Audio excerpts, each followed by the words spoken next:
Днес ще ви покажа как Норвегия се е справила с проблема с свободните или така наречените празните бутилки, пластмасови бутилки.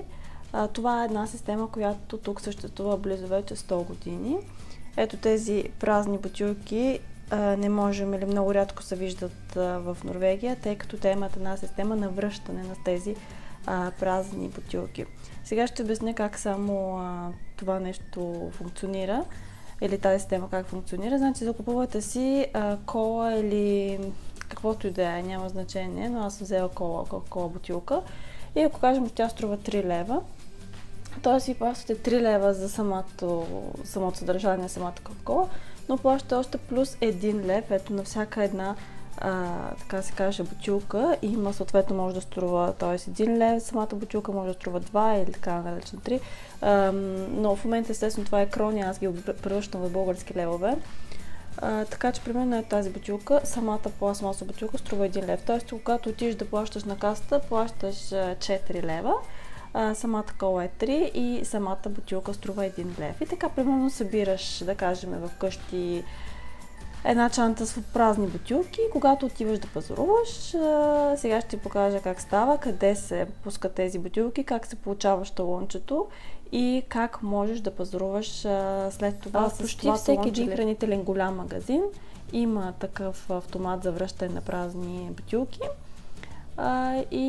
Да, всъщност това е една система, която функционира, както казах, вече 100 години и наистина мога да кажа, че в Норвегия има прекалено малко такива празни бутилки. Това е едно много добро решение. Така че елате с мен сега в най-близкия магазин, за да видите как всъщност се извършва така нареченото връщане на тези празни бутилки. Това също е много автоматизирано, не е човек, който стои и приема бутилки, а всичко става чрез една машина. Ето да ви покажа колко много бутилки сме събрали ние за може би 2-3 седмици. Това са както от минерална вода, така и от безалкохолни. Ето една голяма чанта и сега сме се насочили към магазина да приведем всички тези бутилки. Ето това представлява самата машина, където се слагат бутилките. И сега започваме да слагаме бутилка една по една. Слагат се ето по този начин. Ето виждате как се отброяват и колко пари всъщност всяка една бутилка има различна цена.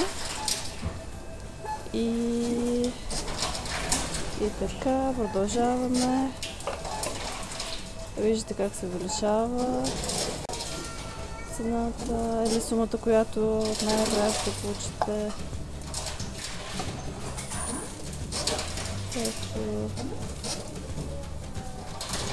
Ето в момента изписа, че в бутилката не е празна и трябва да изпразним съдържанието.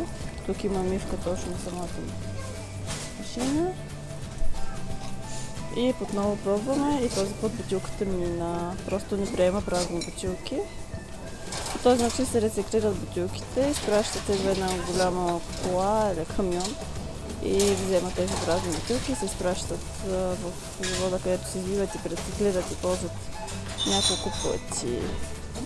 Значи могат да се слагат както пластмасови бутилки, така и в момента изписа, че е пълно и машината има нужда от това някой дойде да изпразни. Чакаме да оправят машината, тъй като се напълни и трябва да сменят там касите. Искам да покажа, трябва да натиснем и да извадим първата бележка. Ето в момента виждате 26 крони. Всъщност вече сме върнали бутилки за 26 крони, т.е. тази бележка може да предадем на касата и да пазаруваме за толкова. Ако съответно пазаруваме за повече, си доплащаме това, което.